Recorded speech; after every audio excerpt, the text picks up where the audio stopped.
murdered somebody, brutally murdered them on purpose, and only got 8 years. 1, 2, 3, let's go.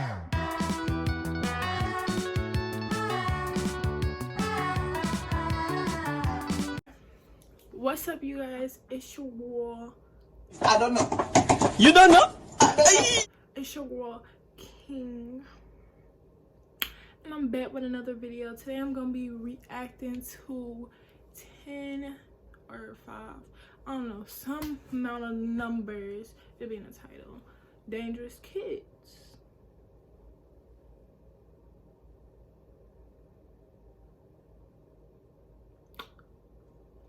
Okay, so we're going to be reacting to that. And let's just get right up into it. Okay. John Venables and Robert Thompson. On February 12, 1993, John Venables and Robert Thompson abducted 2-year-old James Bulger and brutally ended his life. At just 10 years old, they became the youngest convicted murderers in Britain in almost 250 years. The judge who handled this atrocious case described their act as being of unparalleled evil and barbarity. At 18 years old, they were released from their institutions and were both given new identities. Jessica Carline. Listen, they only did 10 years, 8 years for murdering a little boy. What?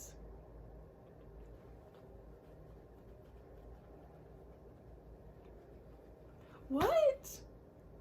Yeah, I know if my black tail went and murdered somebody, I would have been in there for the rest of my life. Okay? How? 2 white boys go murder a little baby, little cute little boy, and don't get nothing but some 8 years. They better not catch me out in the streets. I'm not playing with them, because I don't do that. Alright. Jessica Carline was just 17 years old when she first appeared in court for aggravated vehicular homicide. Yet that didn't stop her from being charged as an adult. Back in 2014, her car was rolling at an estimated 76 miles per hour when it crashed into a concrete sign. She was high on dust-off at the time and had reportedly passed out right before the accident.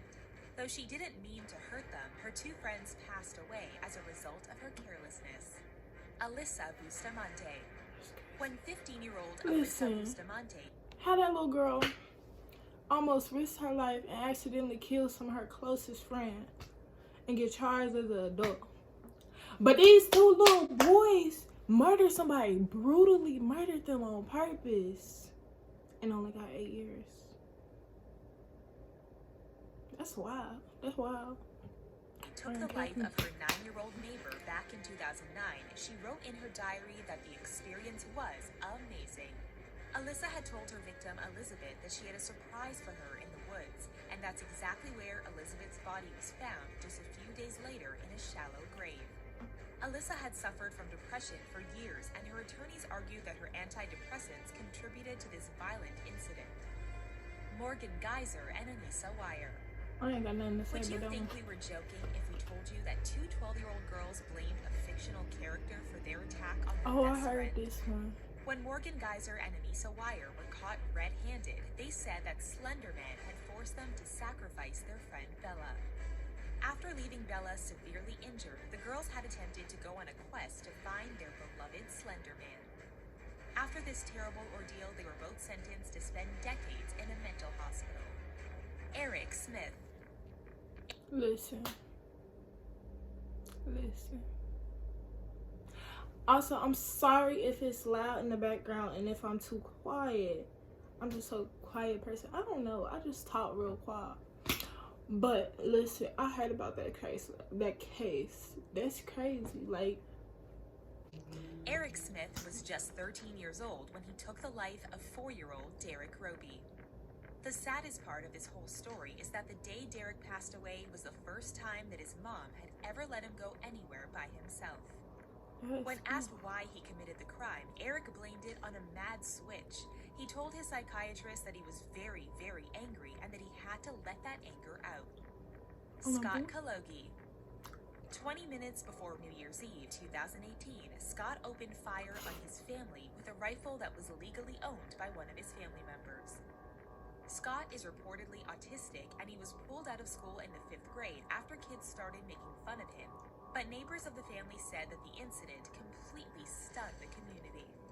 Nobody ever imagined that Scott was capable of committing such a heinous crime. Lionel Tate.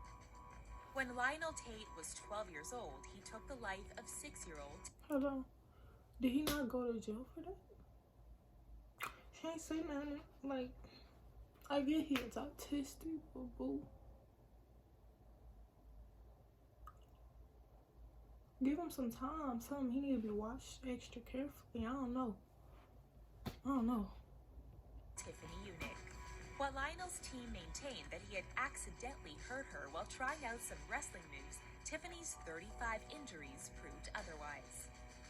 A child abuse expert testified that the injuries that she sustained were equal in force to a fall from a 3-story building. When he was initially sentenced to life in prison without parole in 2001, he was the youngest person to ever be given such a sentence in the USA. Sandra and Beth Anderson, You also see? known as the That's what you're supposed to get when you murder somebody. Life. You took somebody's life away. Take yours away.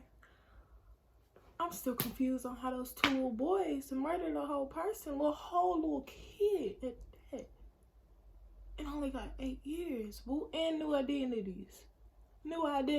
Stay out here looking good. Living good. Tub girls, Sandra and Beth Anderson almost got away with drowning their mother back in 2003. Since their mother was a struggling alcoholic, they buttered her up with booze and Tylenol to make her passing I look heard this story accidental. too. The girls were even given a $133,000 insurance payout for their loss. They were doing just fine until they bragged about what they had done to the wrong person at a party. Sandra and Beth were both sentenced to 10 years in prison, which they finished in 2010. Brenda Spencer. On January 29, 1979, 16-year-old Brenda Spencer opened fire on the elementary school across from her house. She fatally injured 2 adults and wounded 8 children. When asked why she did it, she replied, "I don't like Mondays." However, during a 2009 parole hearing, Brenda admitted that she committed the crime because she was hoping that the police would take her down. Brenda has been branded by the media as the first modern school shooter. Kim Edwards and Lucas Markham. What? Your excuse was I don't like Mondays. I cannot look at my lips dry like this. I'm sorry, y'all, but my lip gloss too far, so I guess I'm gonna have to, and y'all is too. But listen, what? How she go and say I don't like Mondays? All right. Dubbed as Britain's youngest double murderers, Kim Edwards and her boyfriend, Lucas Markham, were 15 years old when they ended the lives of Kim's mom and sister. Kim admitted in court that their horrific plot started as a joke between them, since they both held a grudge against the victims.